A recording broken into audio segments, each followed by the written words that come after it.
저희 먼저 앞뒤 양옆 사람과 함께 인사하도록 하겠습니다. 주님의 이름으로 사랑하고 축복합니다 하고 함께 인사하도록 하겠습니다.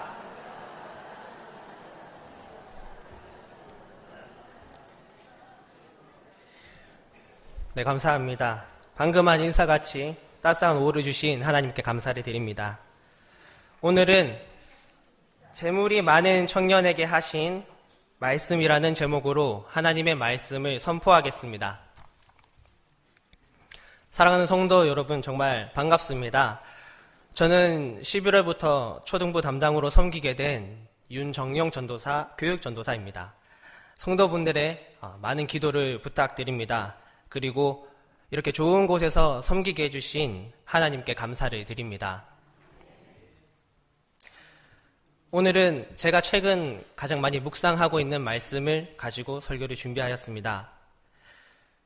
조금 전 읽은 본문은 한 부자 청년이 예수님께 와서 어떻게 하면 영생을 얻을 수 있는지 물어보고 결과적으로는 예수님이 재산을 팔아 가난한 사람들에게 나눠주라고 하자 근심하며 돌아간 그러한 내용입니다. 중점적으로 보고자 하는 것은 이 말씀 속에 나타난 예수님께서 재물이 많은 청년에게 제자의 길은 이렇게 가야 하는 것이다 라고 가르쳐 주신 그 말씀입니다. 오늘 우리가 지켜나가야 할 제자로서의 길이 무엇인지 알려주시는 예수님의 말씀을 굳게 믿으시기를 바랍니다. 첫 번째입니다. 나의 선한 행동으로 영생을 얻을 수는 없습니다. 말씀을 읽어드리겠습니다. 마태복음 19장 16절에서 17절 본문 말씀입니다. 어떤 사람이 주께 와서 이르되 선생님이여 내가 무슨 선한 일을 하여야 영생을 얻으리이까? 예수께서 이르시되 어찌하여 선한 일을 내게 묻느냐? 선한 이는 오직 한 분이시니라. 아멘. 예수님을 찾아온 이 사람은 젊은 사람이었습니다. 그리고 재산이 많았습니다. 또한 누가복음의 말씀에 따르면 그는 어떠한 관리였습니다. 뒤에 말씀들을 보아하니 계명도 잘 지키는 평신도의 리더이자 바리새인이 아닐까 생각이 됩니다.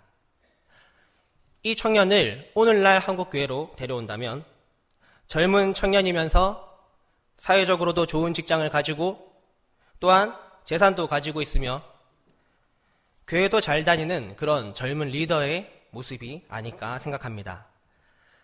겉으로 보았을 때는 전혀 문제가 없습니다. 오히려 괜찮은 사람이 아닌가 그런 생각이 드는 사람입니다. 그런 그가 어느 날 예수님께 찾아와 질문을 합니다. 내가 무슨 선한 일을 하여야 영생을 얻으리이까? 이 청년의 질문을 살펴보면 우선은 내가 무슨 일을 하면 되겠나? 입니다.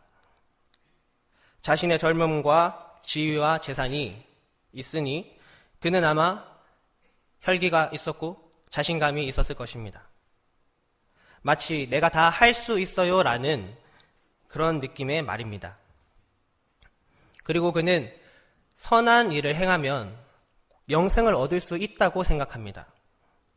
영생, 구원을 얻고자 하는 마음이 있는데 어떠한 인정받을 만한 일을 행하게 되면 그것이 가능하다고 생각하는 것입니다.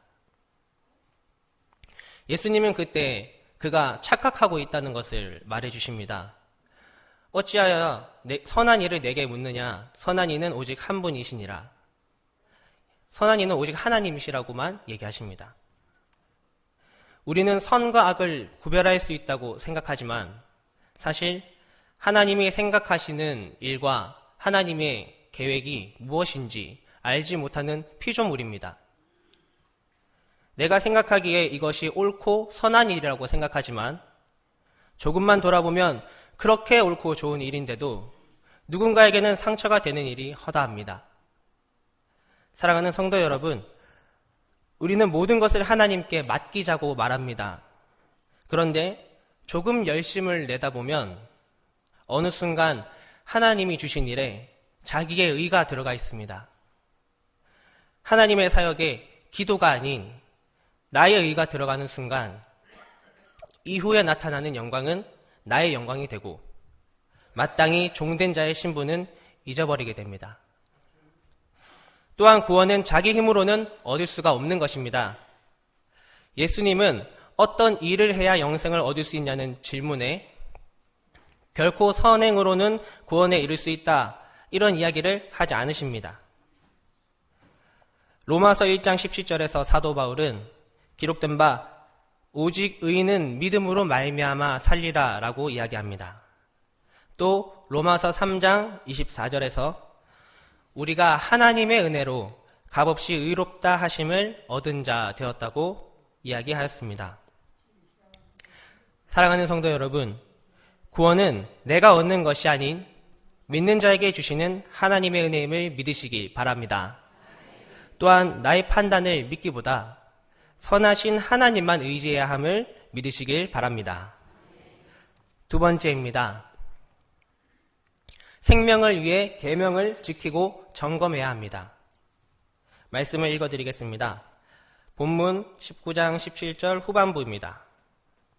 내가 생명에 들어가려면 계명들을 지키라. 아멘. 예수님은 부자 청년, 이 관리인 부자 청년에게 네가 생명에 들어가려면 계명들을 지키라라고 이야기하십니다. 이 젊은이는 예수님께 어떤 선한 일을 하면 됩니까? 라고 물었는데 이것에 대한 답변으로 예수님은 계명을 지키라 라고 이야기하십니다. 인간의 힘으로 하나님이 보시기에 무엇이 선한지 알 수는 없지만 적어도 말씀 속에 나타나는 하나님의 계명을 지키라는 것입니다.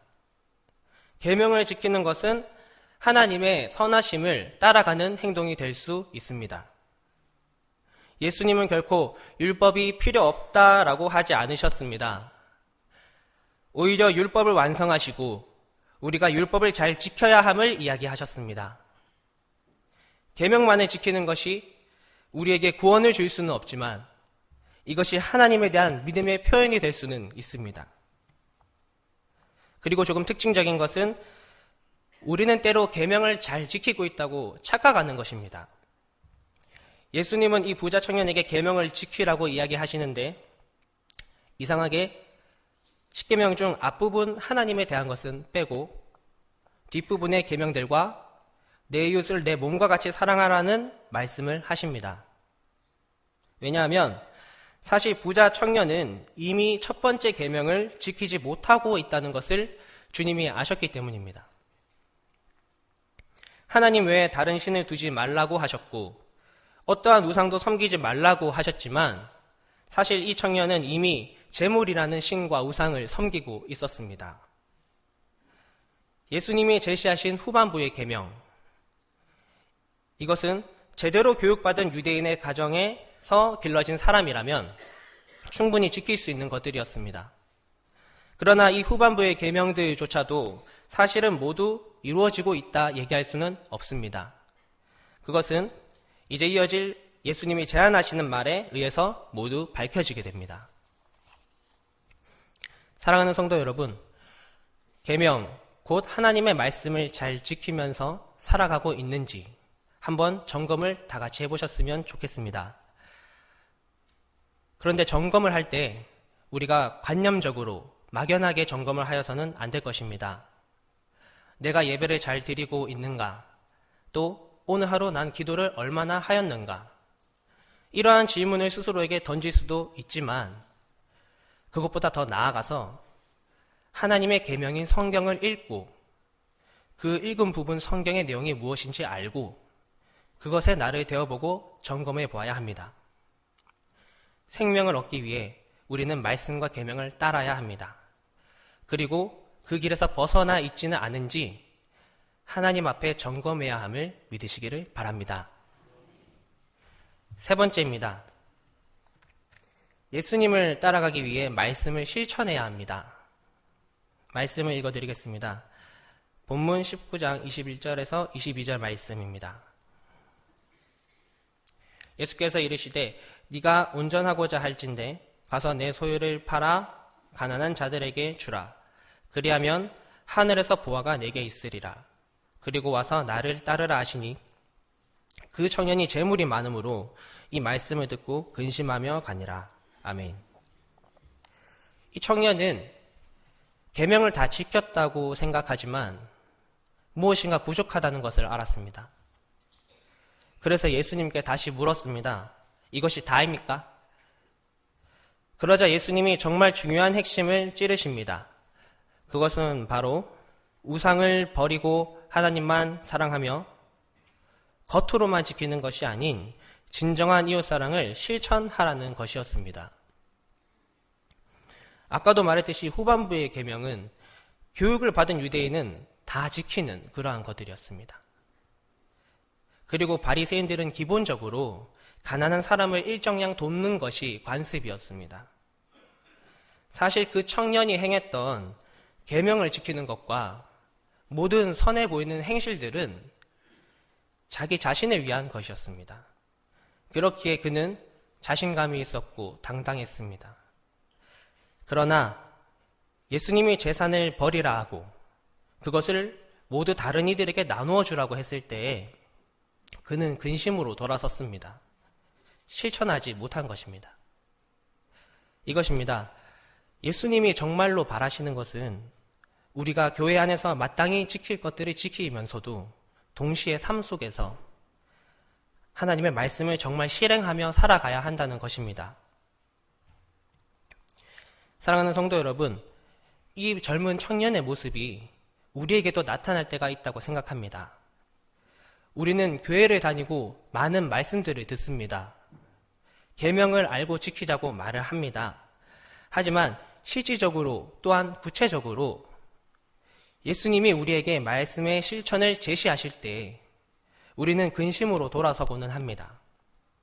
왜냐하면 우리에게도 아직 버리기 어려운 또 버리지 못한 마음의 재물들이 있기 때문입니다. 원수를 사랑하라.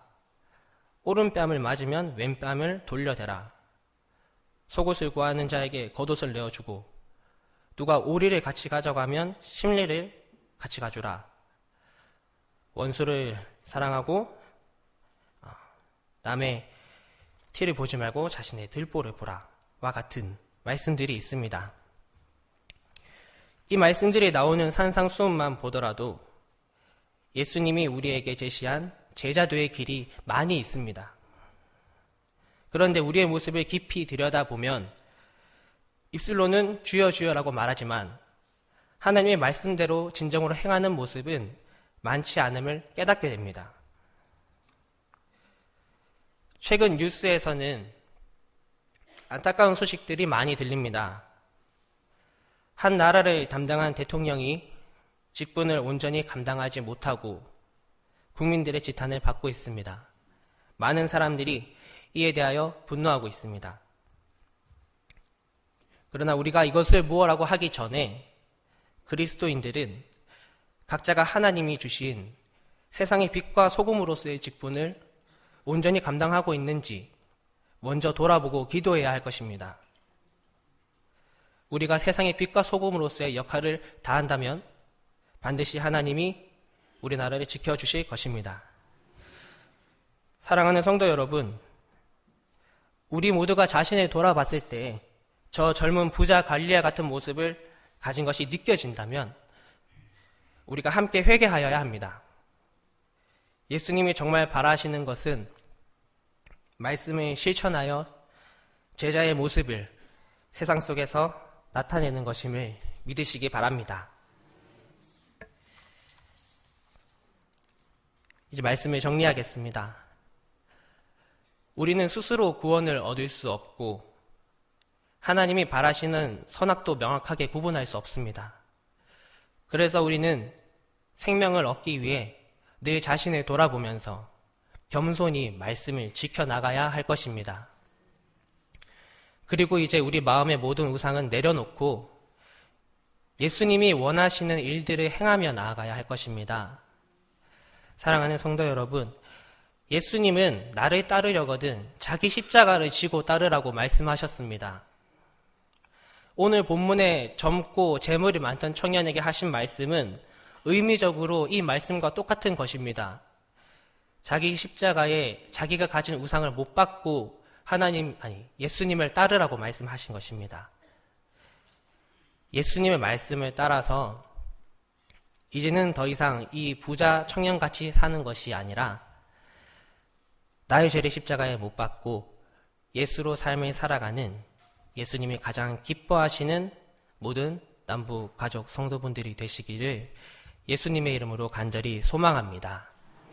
기도하겠습니다. 사랑이 풍성하신 하나님 아버지, 감사를 드립니다.